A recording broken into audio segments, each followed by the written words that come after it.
Let's bring in our guy, Kurt Helin. Kurt, you know what the news is of the day. Kurt Helin from Pro Basketball Talk, all over this. I think we even talked about it when it first happened. What does Adam Silver do? And are you surprised at the result? 1 year, at the time, it was 1 year, $10 million. I guess that is the official penalty. But the bigger penalty will come when Sarver is out of the league. And even that, I say penalty with kind of a little bit of a wink, Kurt, because when the Phoenix Suns sell, it's going to be a lot of money. And he's going to walk away with a pretty good chunk in his pocket. Yeah, what were your takeaways from that sale, from the news that he plans to sell the team?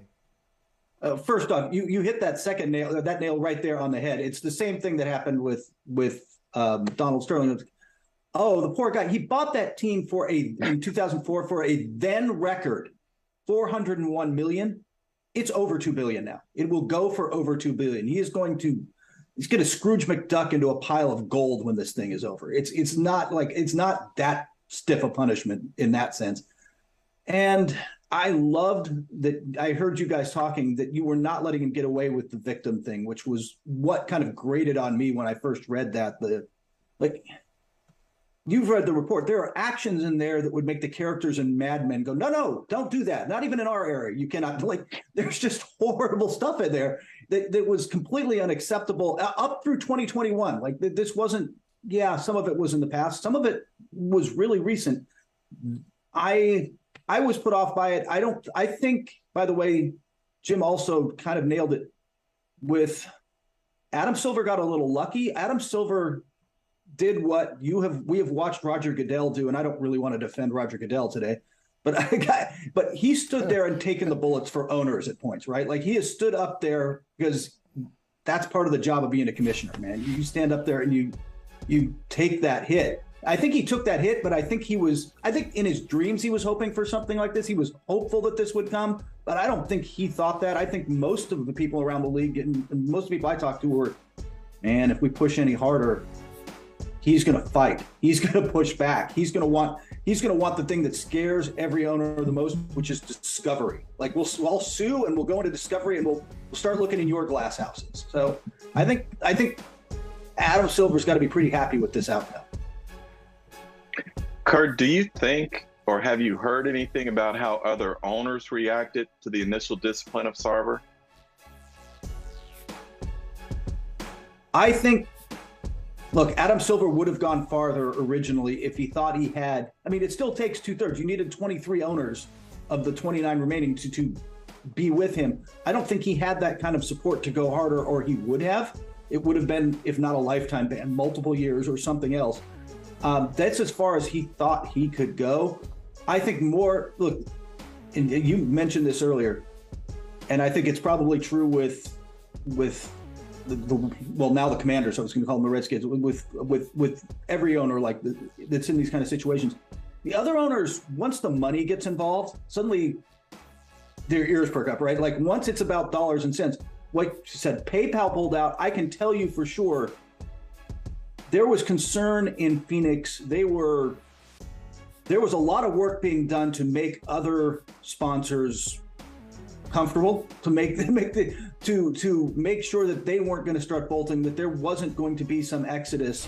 But I think that was part of the pressure, that they felt this was coming. And look, a week from Monday, or the next Monday, is the start of training. Most media days, Phoenix's media day, most of the media days are on Monday. Right now, every team, I mean, it didn't matter what team. In Brooklyn, Kevin Durant was going to get asked, hey, what did you think about Robert Sarver? LeBron was going to get asked, let alone what Chris Paul was going to have to answer. It wasn't going away. And I think that this was a way, ultimately, before things got worse and he realized things were going to get worse, he just kind of stepped back and made this decision. I'm not saying I'm looking for chaos necessarily, but I'll say this. I'm a little disappointed that it was announced today because, as you said, Kurt, media day coming on Monday. I would love an announcement on Tuesday or Wednesday because I want to see how NBA players, like Jim's made the point, and it's a great point. WNBA players You never have to guess where a WNBA player stands on any issue. For better or worse, WNBA players will tell you, and most of the time it's for better. They will tell you, oh, we're not down with this. They will have shirts. They're organized. They'll do something. They move it. They move the issue forward. You cannot hide behind it. And I'd say in this issue, the Phoenix Suns players and coaches have been diplomatic. Yeah. Right? They've been diplomatic.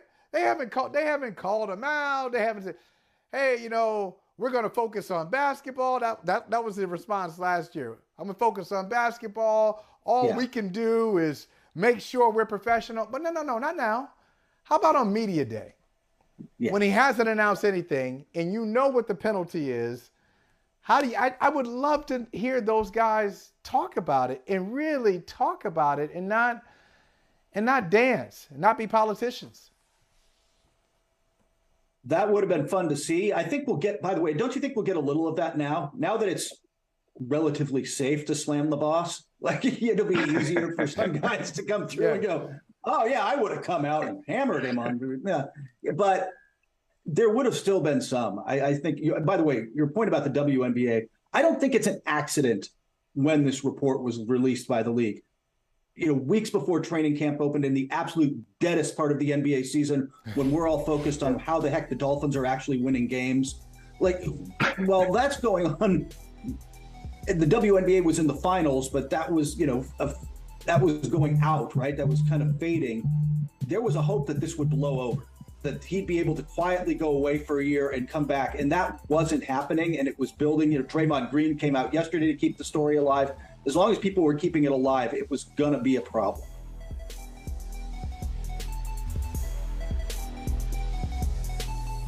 As we say, Mike, I'll say this: always better late than never. And this was the right decision all the way around. So, no, Robert Sarver doesn't get to play the victim here. And for whatever reason and what transpired behind the scenes, this was the right move. And now I'm eager to see who steps in. Who's going to pony up, the $2 billion? There's no shortage of people lurking around who see the NBA as good business, By the way, not just domestically, their growth is international. They are the best basketball league in the world and in a popular and growing sport. They see this as an investment opportunity. And by the way, and I think Woj tweeted this out, this is a sleeping giant of a franchise. It is a warm weather place people want to be. Guys like Phoenix. That's right. That has been a cheaply run franchise that if they bring in somebody who is not going to run it cheaply is suddenly a lot more dangerous. Hey, listen, Kurt, since we have you here, let's not just waste our time talking about Robert Sarver, a very important story, but we got to talk about some other basketball issues, including the Brooklyn Nets returning, knowing that they have to act like, hey, nothing happened at the end of last year. Hey, we lost to the Celtics, and then we got quiet. No. We thought your second best player was going to be out. He's back. We thought your best player has to be traded a couple of times. As for the coach, hey, pick between me and the coach and the GM. The owner says, no, I'm picking the coach and the GM. And now he's back. They got to act like that didn't happen. I'm just really curious about, what's going to happen with the very talented but very dysfunctional Brooklyn Nets.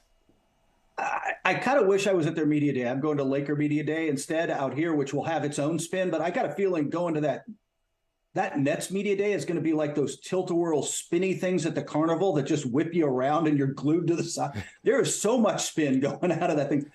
Kyrie Irving started it this week, didn't he? Kyrie Irving's like, oh, that humbled us. We needed to be humbled.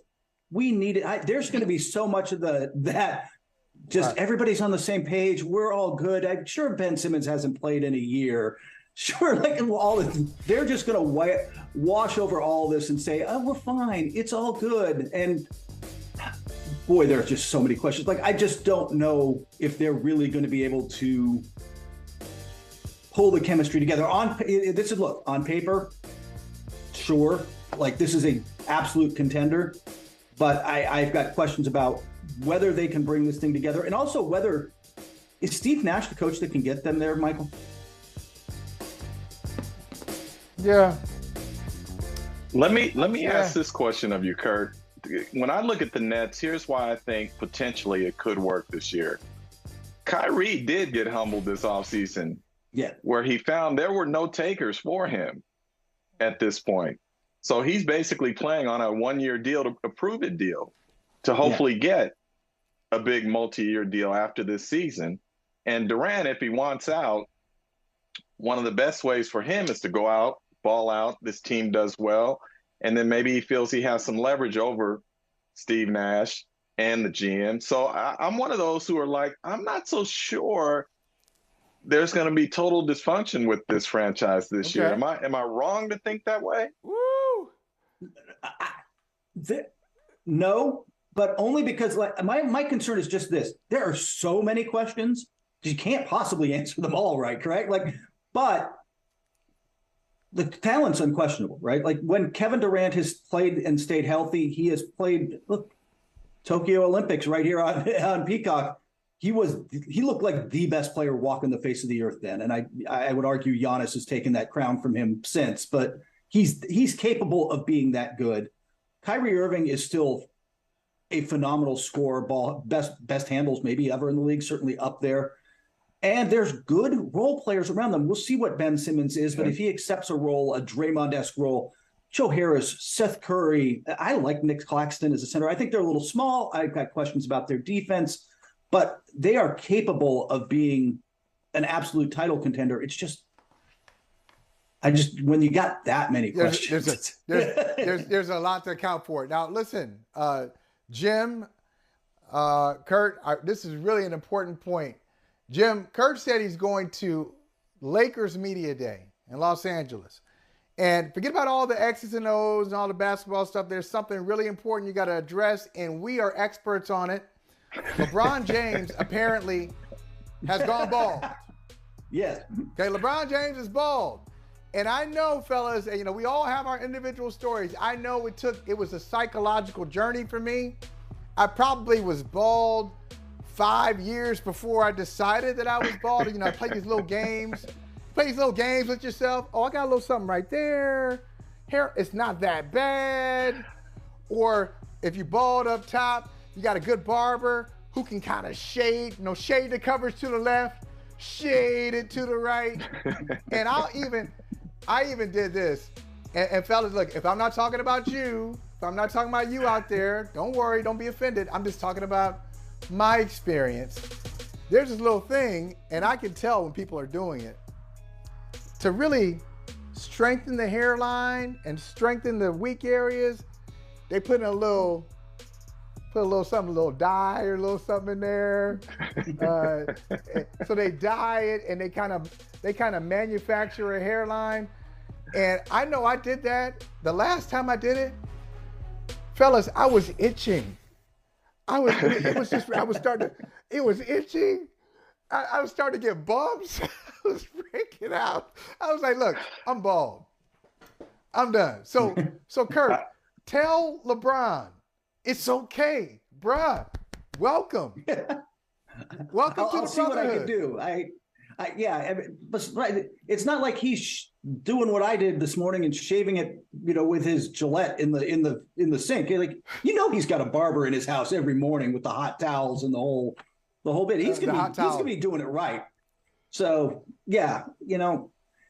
hey, I lost my hair young. I was 21, 22 when my girlfriend's like, "Oh, you're losing your hair. Have you considered cutting it back?" I'm like, so. There just comes a point, doesn't there, guys, where you just kind of got to accept it? He can learn from Trotter, though.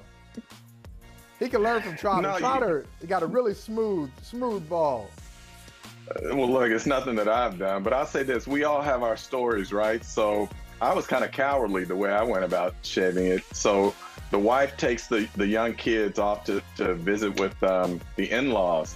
And while she's gone, I decide, okay, I'm going to shave now. So I do. Pick her up at the airport. This was back before, 9/11, when you could actually go to the gate and pick up your spouse. And she walks off the plane and she looks at me and she says, "Grow your hair back."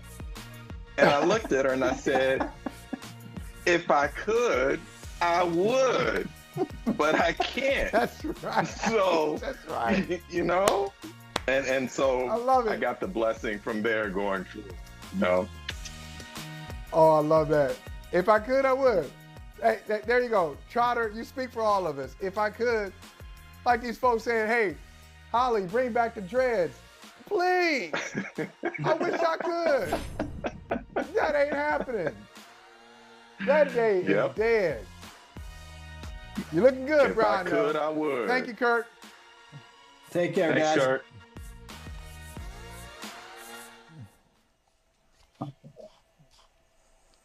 Hey, thanks for watching Brother from Another on YouTube. Make sure you hit subscribe before you leave, and be sure to watch us 3 to 5 p.m. Eastern Time on Peacock.